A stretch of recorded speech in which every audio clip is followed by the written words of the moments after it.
Did you know that there are more saunas than cars in Finland? Let's talk about this and other culture shocks I faced once I moved to Finland. When we talk about culture shocks, these are not actual shocks, simply things that I wouldn't expect or that I wasn't familiar with, and that simply surprised me, but that now, after 5 years in Finland, I find quite normal. Well, not all.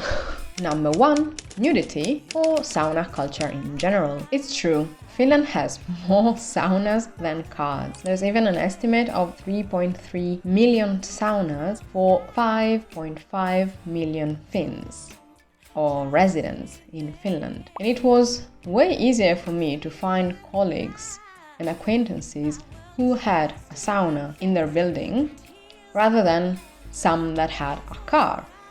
It's not that often that you find people owning cars here in Finland. Something that I found quite interesting is that traditionally they used to build saunas even before building the house. Think of the situation in which you buy land and you start building. The first thing that you build is a sauna for several reasons, and it totally makes sense once you know them. For instance, it was a sterile room if you needed to give birth. And so you could grow a family while building a house next to the sauna, which was a building on its own. And with the high heat, it could be easily sterilized and cleaned. And there are so many different types of saunas as well. And the fact that sauna is a huge part of the culture in Finland means that they are used to going to the sauna from a very young age. I've seen children going to the sauna, even public saunas, and this also means that they are used to being completely naked in front of strangers too, from a very young age. There's nothing weird about sharing a sauna with strangers completely naked at 5 years old or 50 years old. It doesn't really matter. It's almost as if it was a sacred place with absolute respect for everybody. There is nothing sexual about a sauna and being naked in Finland, which is quite refreshing, to be honest, because if you were to do that in Italy, it wouldn't work. People would behave in the weirdest and dumbest ways. Whereas here, something that I really found meaningful, and it tells you a lot about Finns, is that important conversations used to take place in the sauna, because it's a place where you are not supposed to lie your true self. You are literally naked in front of, I don't know, the CEO of another company or another politician. And so they used to discuss important issues, and what was said in the sauna was valid just as a contract, imagine. And this tells you something about how important and respected your time in sauna is. Some Finns go to the sauna once a week. It's just a regular thing that you would do. Depending on your building, you might have a dedicated slot in which you reserve it for yourself or your family. And so you know, and it's part of your routine, that you can go, I don't know, on a Friday night in your sauna. In other buildings, just like mine, we have a shared sauna that is big enough to be comfortable if more than one person is there at the same time. And the most difficult thing for me is to accept being naked in front of other people. No matter if I know them or not, I still feel uncomfortable. Luckily, you are allowed to put a towel on, but you have to be naked in between, right? Because you have to take a shower, being naked in front of others, because the showers are open and shared. And then you can put the towel on once you are inside the sauna, or you can sit on it.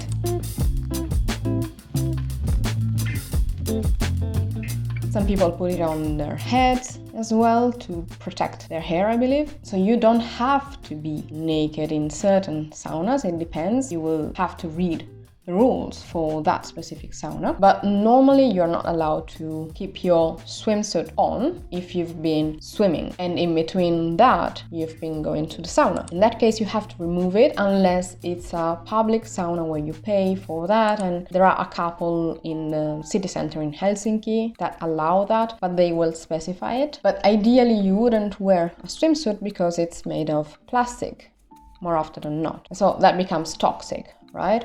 So you should be wearing maybe a cotton towel or trying to avoid using something made of plastic. If you watched my Vlogmas series, which were all short videos that I released every single day in December, I shared something about the sauna, I showed you a sauna, and I did the same last year during midsummer, because going to the sauna is one way to celebrate festival, a huge holiday, a national holiday, and Christmas as well. Let me know in the comments what's the culture around nudity in your country, because in Italy it's not a thing, and to me this was a proper culture shock. Number 2, Alko. Alcohol shops are a monopoly, so they can only be sold in these specific shops, except for lower degrees that can be sold in supermarkets as well. But you have to show a document in order to buy alcohol. You cannot buy it on the weekends, and that's why people stock up on Fridays at the latest, and that's when they also buy candy. I don't know if that is related or not. Since alcohol is very expensive in Finland and Finns love to drink alcohol, there are ferries that go to Tallinn, Estonia. And so you simply have to take a ferry from Helsinki to Tallinn. You can easily do it in one day. And on every single ferry I've been on, there have been tons of Finns with suitcases and all kinds of odd luggages that went to Estonia specifically to purchase alcohol. Liters and liters of alcohol. It's quite funny to see and to witness this whole migration because alcohol is cheaper in Estonia. But this is completely different from the experience of purchasing alcohol in Italy. There is no monopoly. You can buy it in so many different stores at different prices. I don't think I've ever had to show my documents purchase alcohol, and luckily for me I don't drink. I mean, once or twice a year I might have a beer or some wine or something, so it's not part of my routine and I don't have to worry about it. And honestly, since moving here I've been purchasing alcohol-free beers because they taste really good, especially white beer. So if it's alcohol-free, it can be easily purchased in the supermarket. Number 3, pagan holidays over religious ones. As I said, I come from Italy, where religion is a large part of the culture and our traditions, no matter your beliefs. This is really different from my experience. So for example, here in Finland we have joulu, which is the word used for Christmas. But the word itself comes from jul, which is a different celebration from Christmas itself. And so you will often see these holidays merging with religious traditions and pagan ones. The same goes for midsummer, which is called Juhannus. And this applies to Sweden as well. They really share so many different holidays with Finland. And actually, Santa Lucia is a holiday that Finns took from the Swedish tradition. It's now a big deal, but it used to be celebrated in Swedish communities, mostly. Recently, there were the Easter witches walking around.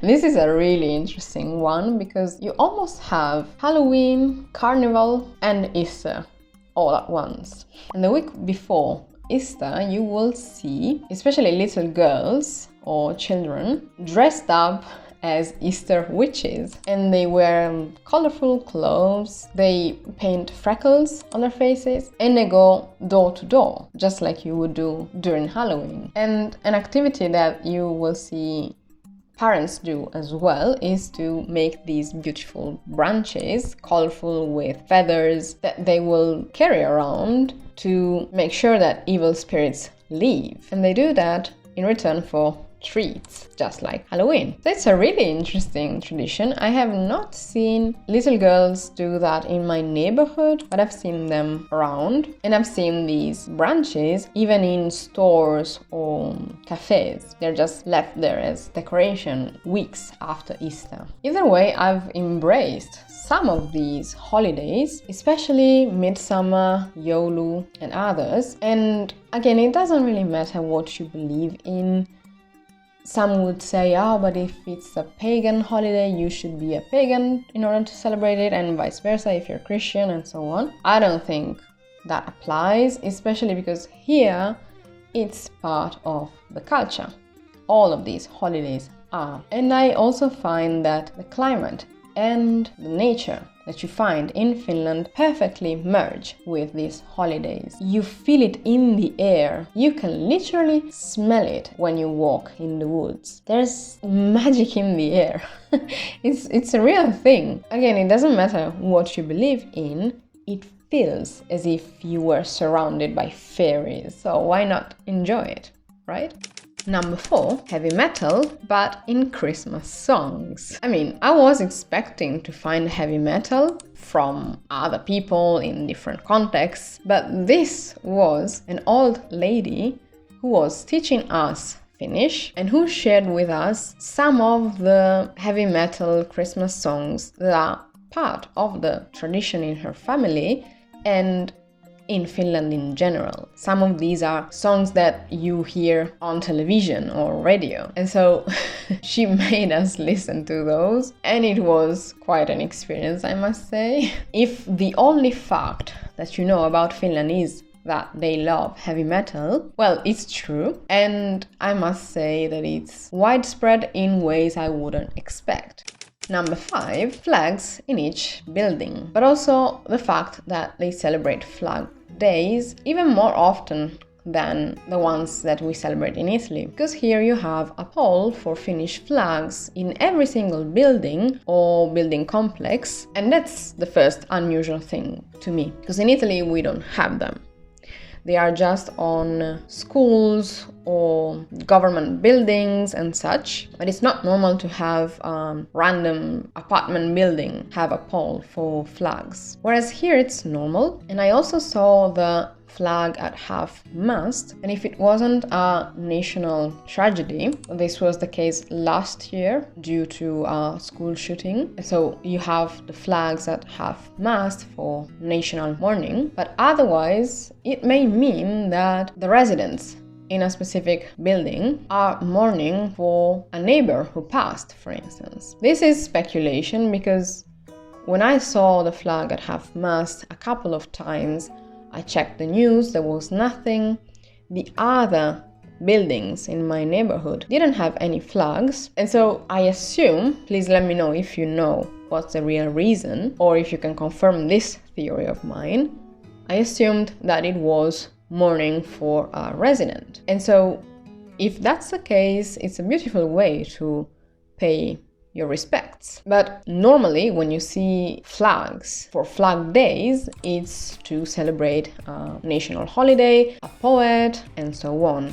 Number 6, warning sirens. This truly shocked me. It was a random Monday at noon and I heard sirens. First, I had never heard sirens in my life. I'm not talking about the ambulance type. These are nuclear disaster type of sirens. I had no clue what was going on. And luckily, it must be one of the most searched things because I checked immediately and it simply said that it was a testing. So don't worry, because every single first Monday of the month at noon, you will hear warning sirens being tested. And they also have a different sound or pattern compared to the actual emergency. So that's the second way you can recognize that it's not true emergency and it's just testing.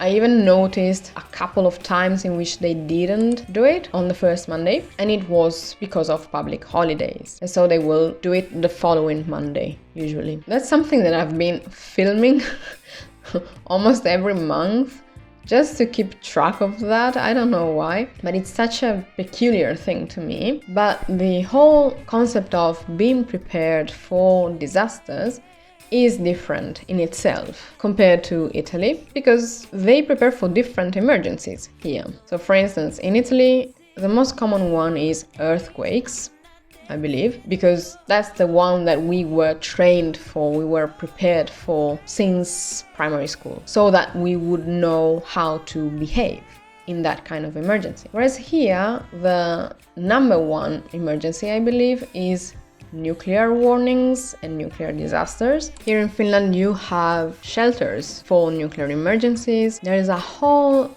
network underneath Helsinki. If I can find the information about this one specifically, I will share it, because it was quite interesting to see. They even made an official day for national preparedness to remind people what they are supposed to have in their emergency backpack, stuff like water, batteries, a radio, and all the other emergency items that you wouldn't necessarily have ready to go in other countries. And this is quite a different way to approach an emergency, and I think it's something that we should do in Italy too. So not only to prepare for earthquakes and main disasters that could happen there, like floods, but also for other major issues. And I've never prepared a backpack with all these essentials, you know, until there was this day that was officially dedicated to preparedness. Number 7, everything can be digital. I'm talking about paperwork, the bus, the metro, and all the other tickets, healthcare, and so many more aspects of life in Finland, which was new to me because we barely had a system to prove our own identities online with a certain app in Italy, and they have improved that system since I left, but it was quite new to us, and paperwork is still massively based on paper, and it still takes ages and all that jazz that you might be familiar with if you ever considered moving to Italy. Whereas here, the norm is to go without paper and everything is digital, which in a way is reassuring, easier sometimes, but it gets a little scary when or if there is no electricity. It happened once, for instance, when all the devices to pay in shops and such were not working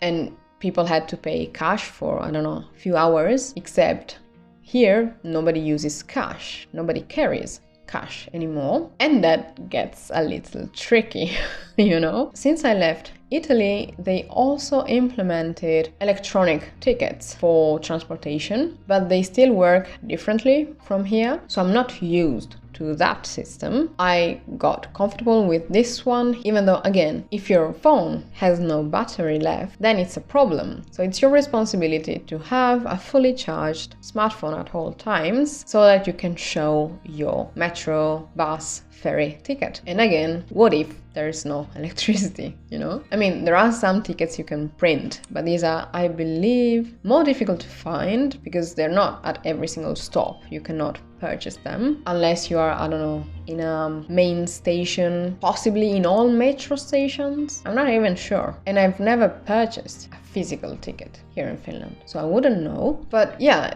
it's positive and it can be negative, but it's a fact. It's quite different from my experience back in Italy. Number 8, Cyanobacteria. This was completely unexpected. You know, the kind of problem you never thought you would have. This is a blue-green type of algae that can accumulate over time during summer specifically in the water here in Finland. So if you want to swim in the sea, during summer you have to check. There are some websites, and I've talked about this thing before in other videos, and I've shared all these resources already, because I don't know, if you want to travel to a certain destination specifically to go and swim in the sea, you might be disappointed if once you're there you find out that there is a high level of cyanobacteria in the water and it's not safe for swimming. So you should rather check the app or website and make sure that that day it's fine. This is much worse when the temperatures are higher, meaning that if you want to go swimming in April, May, June, if the temperature is not too high, you might be safe to swim, whereas it gets worse towards mid-June and July when the sea water is warm enough. Some Finns couldn't care less and they simply go swimming no matter the level of cyanobacteria. But since there is a range of symptoms you could experience, I wouldn't risk it, because these symptoms can go from diarrhea to a life-threatening situation, depending on how your body responds or how much cyanobacteria there is, and so many other factors. And since I have no clue how my body could respond, I wouldn't do it. Finns have lived in this environment all their lives, so maybe it doesn't affect them as much. I've heard some horror stories, so I wouldn't do it again, but you do you. You've been warned. Number 9, licorice obsession. If there was a national flavor, this would be it, because you will find licorice in every single type of product. I'm not even talking about sweets or even savory snacks. No. I'm talking about toothpaste, alcohol, tea, chocolate, ice cream, and the number one treat, and they say that it's a treat here in Finland, is salted licorice. They are famous for this, I believe. It's one of those things that if you're traveling or if you want to bring some souvenirs to your family, this is the type of souvenir. Just bring some salmiakki and look at their reaction once they taste it for the very first time.